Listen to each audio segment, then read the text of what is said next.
My topic for today is personal branding. Personal branding, and if I may add, personal branding as a key to business and career excellence. Personal branding as a key to business and career excellence.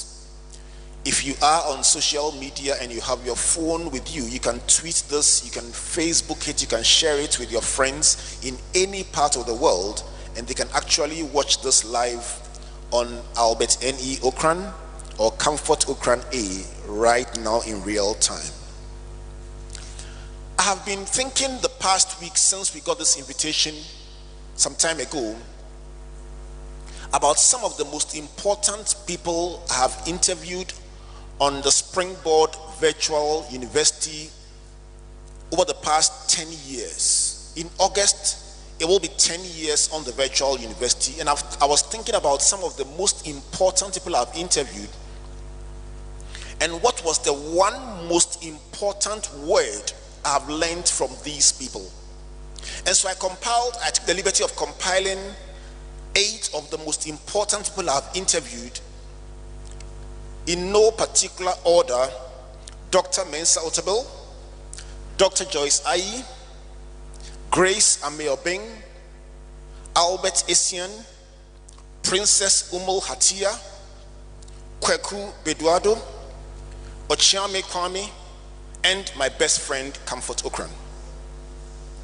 I've interviewed these 8 people in the past 10 years, and one word that I find repeatedly coming up in every discussion that I have with successful people is the word deliberate. If you don't mind, let's all say deliberate. One more time. What's another word for deliberate? Pardon me? Intentional. I love KNUST. Intentional. Any other word? Any other word? Come on, give me about 3 or 4. Conscious. Who said that? The Lord bless you, sir. Conscious. Any other word? Pardon me?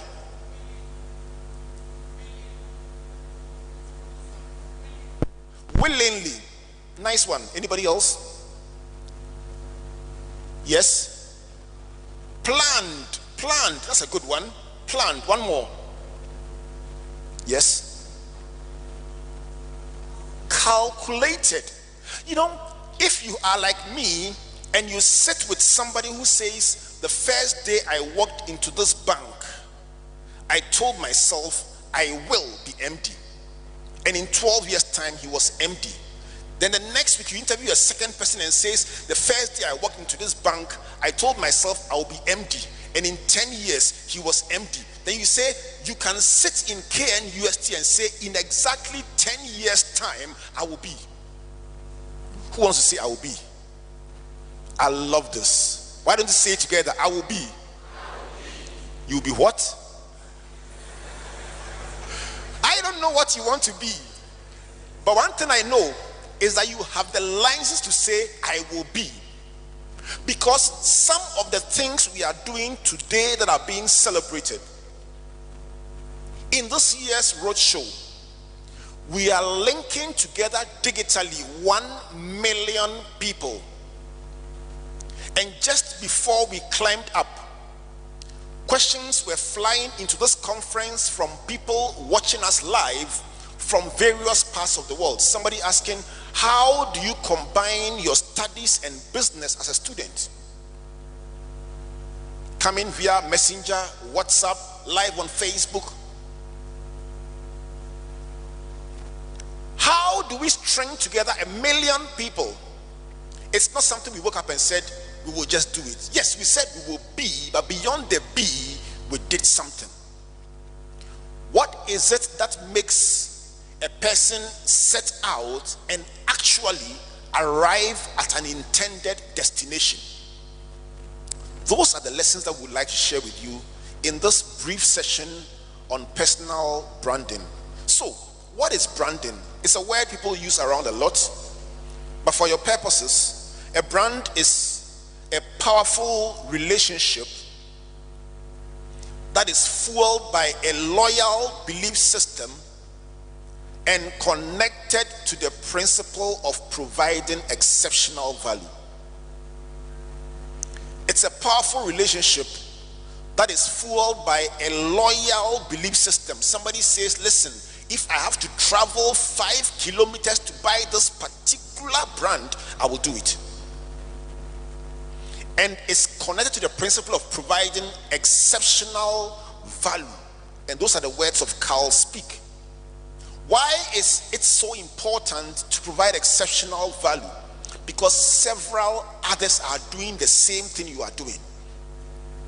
It is only when you provide exceptional value that you stand out.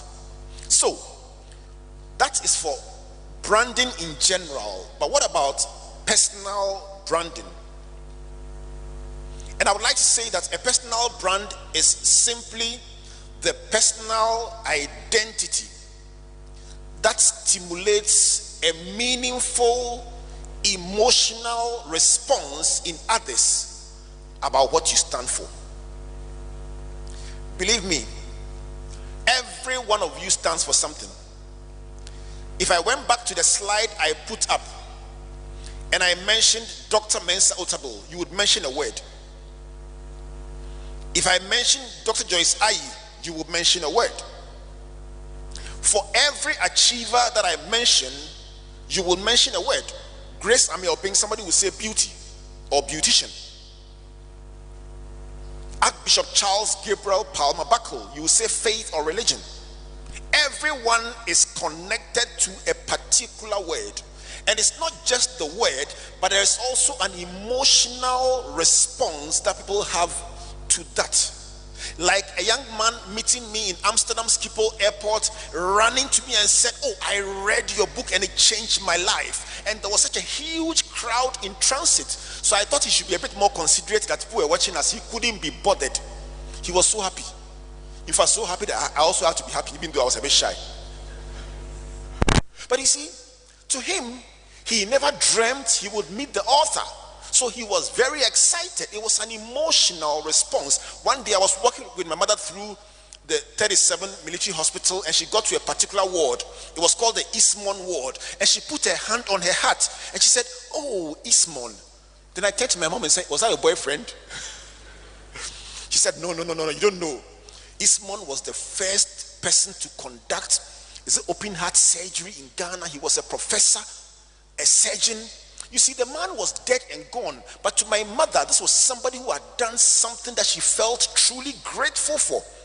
So even after the man's death, she will still put her hand on her heart and say, oh, Ismon, like a personal friend. Tell somebody branding. When you build capacity and you make an impact and you deliver exceptional value in a particular area, people appreciate you for that contribution. I'm going to ask you at this point to count 7 with me. Let's go. 1, 2, 3, 4, 5, 6, 7. I read a report by New York University that said everyone you meet for the first time forms an impression about you in 7 seconds and locks down that impression as who you really are. And so if it's a negative impression they formed the first time, you were snobbish, disrespectful, you didn't honor them, you did not pay attention to detail. If they lock down that impression, according to the research, you need more than 5 opposite experiences to negate or correct what the first one communicated. Why is that so important? Because whether you like it or not, in today's very competitive environment, everything you do, there are hundreds or sometimes thousands of others trying to do the same thing. I have one of my favorite proteges here, Albert, and I recall years ago he was tasked to advertise a job for sales executives that was supposed to come out in a newspaper the next week. And he advised his bosses and said, listen, you know what, we can actually do this by social media, so let's do something on WhatsApp and see how the response will be. Friends, just putting up the opportunity on WhatsApp over the weekend, 4,000 candidates applied for a job that wanted less than 100 people. How do you select? So you will find out that wherever you go, there will be keen competition for the few opportunities available. Whether you are looking for funding for your business, applying for a job, looking for a visa, whatever you are doing, you will find that several other people are scrambling for the same opportunities. If you are one of those who makes a bad impression every time for the first time and then try and correct it later, you will miss major opportunities in life. We've had people who walk into our office complex, and because they meet us walking on the car park in jeans and overalls, they bypass you and they snub you, and later find out that the CEO they were looking for is the same person they met on the car park. I recall one particular instance when I was sitting at the front desk and the person said, I want to see the boss. I tried to ask her to cool down a little. She wouldn't listen. She says, I want the boss. And this young man who was next to her was pinching her and trying to say, cool down a little. And she just would, her spirit had come. She wants the boss. Eventually, when she found out, the guy pinched her and said, but this is the boss. And she said, oh, sir, you have embarrassed me. Who embarrassed you? Friends, first impressions matter. Your degree is nice, your first class is nice, but if you go into the world out there and in your very first and probably your most significant opportunity, you make a bad first impression, it will cost you. So, success in branding yourself is a function of two things: excellence and exceptional value. Because I know we are in a technology and science university, I've put it in the formula. B is a function of E and V. Don't worry if you don't understand. But I'm saying that branding success is a function of your excellence in what you do plus the exceptional value that you provide. And somebody says, but what is excellence? I've tried over the years to find a dictionary definition that captures my own understanding of the word excellence. And I've read definitions that talk about the high quality of work, or the quality of work that goes beyond what everybody does. And I've tried to communicate it in a way that people understand that being excellent is not ordinary. But in my whole life, one of the days when I understood excellence is an experience that I had when I was in secondary school. When I went to Form 1, I was told, like all my colleagues, about our school javelin champion being the best in the region. And so they talked over and over and over about this guy called Lavon, who they said could throw the javelin better than everybody else. And so his nickname was More Tip. And we asked, why do you call him More Tip? And he said he can throw the javelin so far that the tape will get finished and they will carry the tape and come and start again. Now when you hear such stories, you want to see it with your naked eye. So when they finally got to intercolleges, all of us went. And guess what? We didn't want to see the 100 meters. We didn't want to see the 5,000. All we wanted was the javelin. And we were fortunate. When it got to the javelin, everyone else threw first. And when it got to his turn and he stood up, the whole stadium erupted. What were they saying? More Tip. I mean, we were imagining the show that would take place, and he came to stand there like a king, surveyed the whole field. Then he pointed to those who were jumping high jump at their back to leave the stadium. And we said, hey, young man, take your time. He said they should leave the place. We're like, hey, impressionable from one voice. I mean, everyone had thrown to the middle of the stadium. He was telling those at the end of the stadium to leave. Of course, they didn't believe him. So he went back, grabbed the javelin, and then ran majestically, and then held the javelin into the air. And right before our eyes, as the javelin ascended and ascended and ascended and began to descend, the high jumpers began to run. Tell somebody more tip. If I am allowed to pray for you today, my prayer is that everything that God gives you in this world to do, you will not just do it to the middle, you will go more deep. Tell somebody more deep. If there are some more tapers in the room and there are young people with energy, I want to hear a clap and a shout.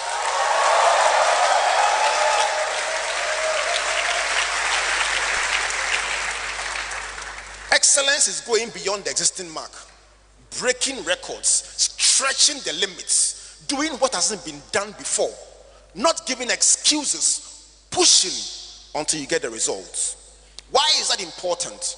Because sitting in this room are potential achievers. How will it happen? Separate yourself from the crowd. You will find many people who are willing to do just enough. I was speaking to somebody this morning about a very simple housekeeping issue, that a fault that had to be corrected. He says, I wrote it and I gave it to the estate department and I'm waiting. I wrote and gave it to the accounts department and I'm waiting. And I said, if a light and an extractor are connected and the extractor is faulty, and when you put on the light, the extractor comes on and is making noise, the first thing to do, disconnect the extractor from the light so they can put on light without extractor. Number 2, get a new extractor. Number 3, reconnect the light to the extractor. This one is not lecture notes, it is just common sense. You see, what shall it profit a man if you will learn all the physics, learn all the engineering, and when you face an issue, you don't apply yourself? May that not be your story. May that not be your story. It is not how high your degree is. It is how you are able to apply yourself to critical problems and solve them. Separate yourself from the crowd. You find liars, you find corrupt people, you find people who give excuses, you find lazy people. Separate yourself from them. Tell yourself, listen, I came here to make a mark. There are times when I say to my boss in the night at 2 a.m. She's preparing a presentation, I'm preparing a presentation, we are comparing notes, or we are writing one of our crazy books, and we love it. While we are doing that, some people are watching some soap operas too, and they today are enjoying it. And then when you win an award, they say, I claim it. The Lord be with you. You go ahead and claim it. Your claiming is not our problem. It is your refusal to understand why your claiming is not working that is worrying us. Because you can't cross your legs and claim it. It takes hard work.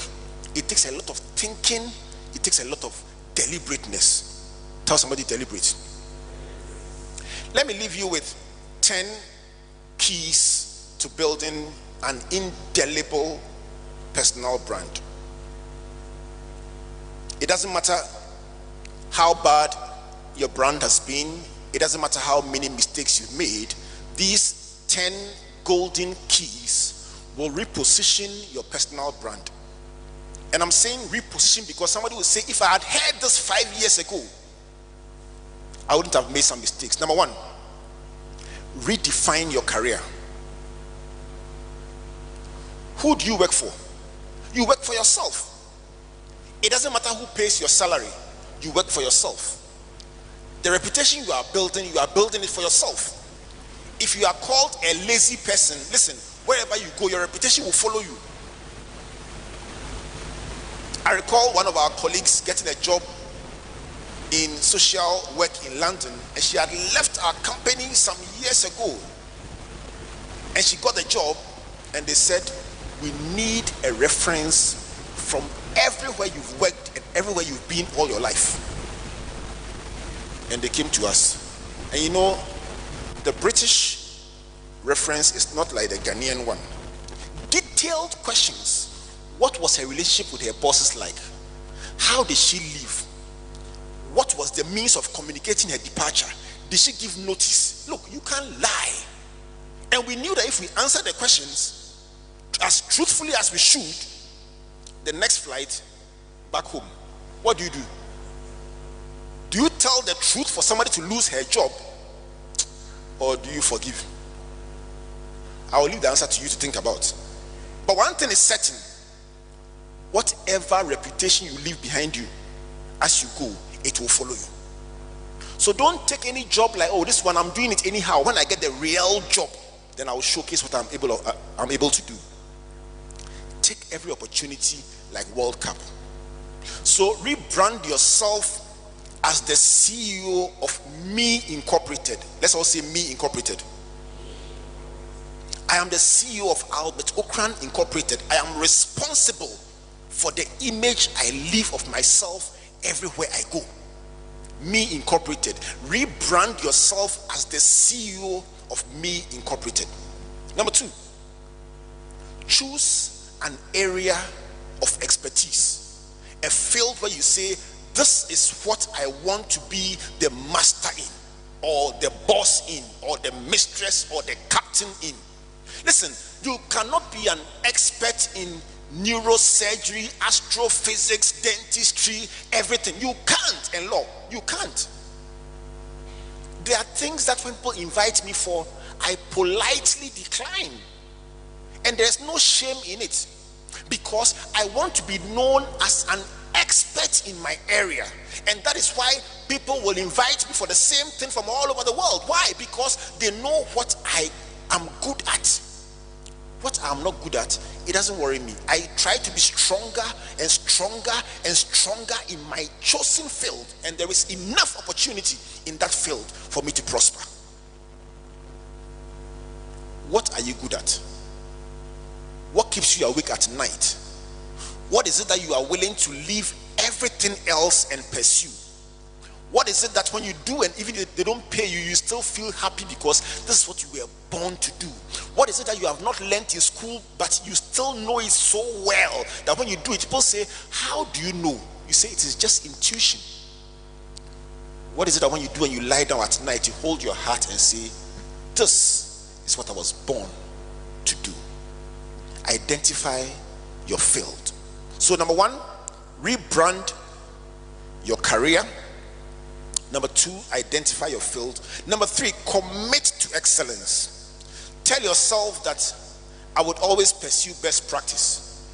For everything you do, there would always be an alternative, an easier way. If I say easier, it doesn't mean a smarter solution. I'm just saying that somebody will show you how you can cut corners. Somebody will say, nobody is watching. Comfort told the story last time we're here about a sculptor who was generating a particular work of art, and somebody came to meet him, having done it again, bringing it down and redoing the same thing. And he was asked, how many times do you want to do the same work? He says, there's a fault with this one. What is the fault? A little scratch on the nose. And they asked him, where are you putting this? He said, high up. How many people will see the nose? Nobody will see it. He said, but I know. Even if nobody will see it, I know there's a scratch, so it is not good enough. How many of you will push and say, everyone says this is good, but I will add a little more to make it even better?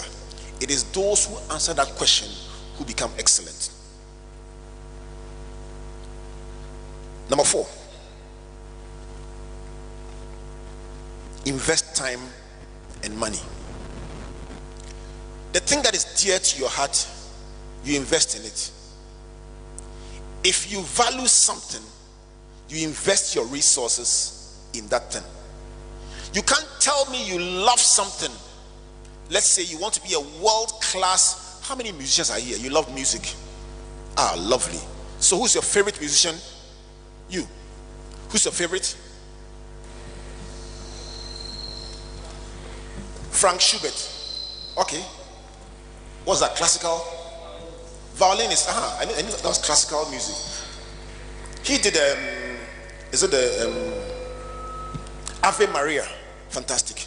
Right. So you like classical, you dress with a suit and a tie. You like classical music. You are the man.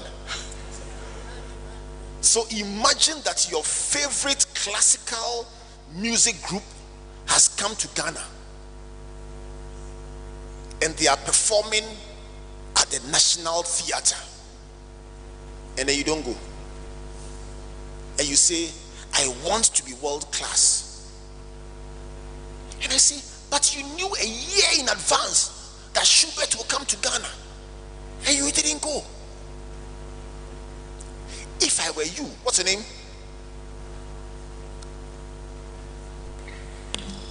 Kenneth. If I were Kenneth, the program starts at 4 p.m. I'm waiting in front seat with my phone ready. I want to watch the masters. 1, how do they dress?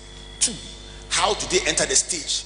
3, how do they introduce their songs? 4, how do they perform? What are the nuances? What are the changes, the dynamics? Every little detail. So those who went to watch for watching sake, they are clapping. But you, Kenneth, because you have a career intent or a business intent, you are writing notes. And when they close, you are standing around the exit area and talking to the people who matter. Can I get an autograph? Can I ask a question? I just want to ask one question. Listen, I've been waiting 4 hours for this. One question. Somebody is bound to listen to you. When David said, what shall be given to the man who will kill Goliath? His brother said, shut up. This is for serious people, soldiers. Bible says he left him and went to the next person and said, what shall be done? What shall be done? What shall be done? As he kept asking, somebody told Saul, some young man is asking questions. May you ask questions until somebody listens to you. When God puts you somewhere, keep asking the right questions. Invest your time, invest your money, buy the books, buy the material, read them. Budgets don't lie, schedules don't lie. You can't tell me you are spending your money on other things and you say, but this one is important to me. On Valentine's Day, my boss gave me a wonderful gift. I've still not recovered. I look at the gift, I don't wear it, I just look at the gift and I smile and I'm happy. If you love something, you give to that thing. So if you love your career, you love your business, you will invest your time and you will invest your money. Look at your schedule. The things you do are the things that are most important to you in life. So suddenly, some of us are feeling very uncomfortable because we spend a lot of our time on things that don't matter. Tell somebody, redo your schedule. Tell the person, have you heard? Change your schedule and change your budget. Number 5, innovation and superior service. Innovation. It's exciting when you innovate. It's exciting when you take the same thing you've done and say, listen, I've done this for 11 years. In the 12th year, no matter how sure I am, let's do this in a different way. And then when you get the results, you say, wow. Innovation is special. When you think and think and think about how to generate superior solutions, the money will follow. The challenge with many of us is that we want the money first, the money second, and the money last. Seek ye first the kingdom of cash, and hopefully all other things shall be added to you. That's our slogan. And very often we get frustrated because it doesn't work out that way. Those who really make money the genuine way are those who create superior solutions and offer those solutions and get rewarded for them. Where does that leave you? What do you want to be excellent in? Number 6, integrity. Keep your promises. I was going to recommend somebody for a big opportunity that I could not take advantage of by virtue of schedule. I mean, we're going to be somewhere else and there was a huge opportunity. And I was going to recommend somebody and say, oh, that person is the best alternative. And then I just asked one question. Do you know this person? And somebody said, hey. The moment the person said, hey, I said, Tell somebody, hey. Then tell somebody, When the biggest door of your life is about to open and somebody says, hey, somebody will say, Build a reputation for keeping your promise. Say, one of the most enduring experiences of my life about integrity and keeping your promise was one day. It wasn't a business issue, it was a television issue. How many of you know Ocran? Oh,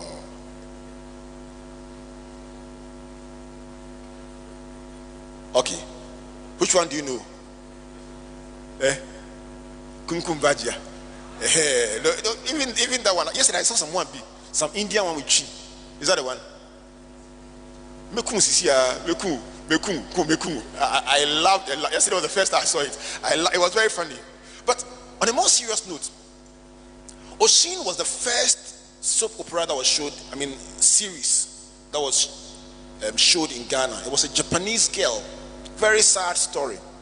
And I was very surprised one day when there was Dumso and on the Osulabadi road, people were going from house to house looking for somewhere to watch Ocran. But the person who made my day the most was a man who was carrying his television and looking for somebody who had light. I have a television. If you have light, let's partner. Finally, when he found somebody, he said, you know what? I have brought my television. You two bring your light. Let's watch it on the veranda. So he put the television on the veranda. They watched the Ocran together. When they finished the Ocran, thank you very much, he carried his television and he was off. You know, it was very funny, but it was also very instructive. This is a man who has made a commitment that come rain or high water, I'll watch Ocran. And yet, somebody can take your wedding dress as a fashion designer and tell you that because of light off, they couldn't finish on time. Sorry. Your invitation card, we didn't finish. The contract, we didn't finish. That just like that. One of our greatest references in business was when we printed 10,000 copies of something for a client, our biggest client, and in the transition of the work into the machine, there was a graphic issue that corrupted the file. So we delivered a job and all the T's were not crossed. It changed all the T's to L. We delivered a job to the client and we got a call. We said, you know what? We are so sorry. We'll print all 10,000 copies at our cost. The client stood on the biggest possible platform and said, these two people, that is what they call integrity. It's not talk, it is life. And just that comment alone, the doors that it opened for us. Keep your promises. It will cost you, but it will reward you big time. The next one is relational capital. Canvas spoke about it. Let me add my word. Build relational capital.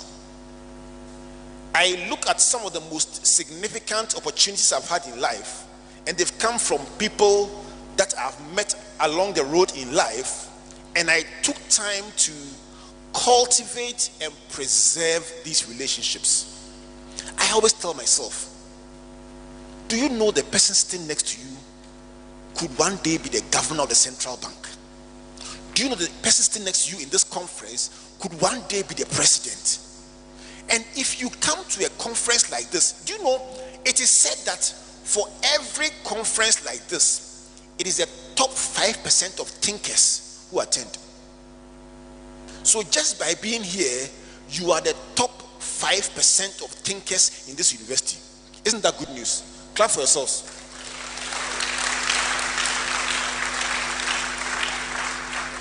Now here is my question. If one thinker is next to another thinker, next to another thinker, what's your interest? You, what's your interest? Yes. What are you interested in? Just tell me. Fashion. What's your interest? You want to be an entrepreneur? What area? You don't know yet. Baking. All right. And you? What area are you interested in? Fashion, baking, fashion. And you? Farmer. So watch this. This man will be one of the nation's best farmers. He will win a best farmer award in the next few years. Then this woman will create a baking conglomerate that will match A1 bread and become the biggest in the country. And then you want to become a fashion designer. This man will create an Africa-wide fashion brand. Now here's the deal. This man's farm could grow so much that he will be supplying the wheat for her bakery. And there could be a backward integration between your business and her business. And yet, do you know her name? That's the problem, my friends. He's sitting next to the person who could open the biggest door to him in life. Even hello. You haven't said it and you are waiting for the degree. Please say hello to somebody. And ask them their name. When I stand here and I talk about people I have met, people I have interacted with, I didn't snub them when I met them. I said hello. So find out what course they are doing. Say hello to them. Tell them your name, so that when they become governor, you don't look strange to them. Was it difficult? Was it difficult? Build relational capital. What's number one? What's number one? Pardon me? Redefine your career. Number two? Identify your area. Number three? Commit to excellence. Number four? Invest time and money. Number five? Innovation and exceptional value. Number six? Integrity. Number seven? Relational capital. Number 8 is very special. It's called personality management. Manage your personality. And it's such a big issue. I don't know where to start from, where to end. Because the kinds of pictures you post on your social media page can really push your career backwards. The kind of images you like can lead to you being rejected for a visa. It's not everything that you like. Why do you like it? Because your friend liked it. When they bounce you alone. It's not everything that is likable. I recall listening to a very good friend of mine, Jibodi Dosu, talking about an experience she had in America where she had finished university. She was looking for an opportunity and she got an invitation by a very top CEO to come to her house. She assumed that it was just for social visit, and she got the invitation along with a friend of hers. So she said she went in her mini skirt and they went to their casual pose, and they got there and they said to them, "You can't go in." She said, "Oh, The boss invited me. This is the card, everything. They said, oh, sorry. He said, oh, you don't understand. Listen, I met her today. They said, sorry. What was the problem? Inside the house, Bentley, BMW, Mercedes-Benz, Rolls-Royce. It was a gathering of CEOs in black tie. And the inviter was looking for an opportunity to showcase two exceptional young talents looking for jobs. And my friend says she didn't understand the opportunity and she went poorly packaged. And she said that was the greatest lesson of her life. And even though I wasn't there, I can still picture it in my mind because I've seen similar tragedies. How can somebody be rejected for a job of chief accountant because of body odor? Not balance sheet, not P&L, not cash flow, not interest rate, body odor. Manage your personality. Know how to dress. Know how to talk. Know how to carry yourself. When you go to an event and there are accomplished people there, don't go and camp around the reception. And don't fill your plate and say every knee shall bow. Listen, no matter how hungry you are from the house, if you go to an event where there are CEOs and accomplished people there, please don't eat. Just take a small half glass of drink or something and hold it, and then be looking for one person. If every event you go, you add one person to your network, you will prosper. One person, just one. Personality management is key. Number 9, communicate your brand. Comfort did an exceptional job of introducing the power of social media. And let me just say that some of the most amazing opportunities we've got in life are a result of people saying, we heard about you, we read about you. I was being introduced on the flight just an hour ago to a real estate mogul by a former minister of state. He said, oh, chief, this is Albert Ocran. Then he said, this is the founder of this chain of businesses. And the man said, Albert, I know him very well. Then he began to say the things I had done, and I opened my mouth like this. Communicate your brand. Little by little, patiently, deliberately, thoughtfully. I am speaking especially to those who say, I don't have many advantages, I don't have money, I don't have this, but you have something God gave you. Communicate it little by little. You don't know who's watching, and you don't know how one opening can change your life forever. And that's number 9. Number 10, by far, is my favorite. Not because it's better than the rest, it's because it ensures that you would always be relevant.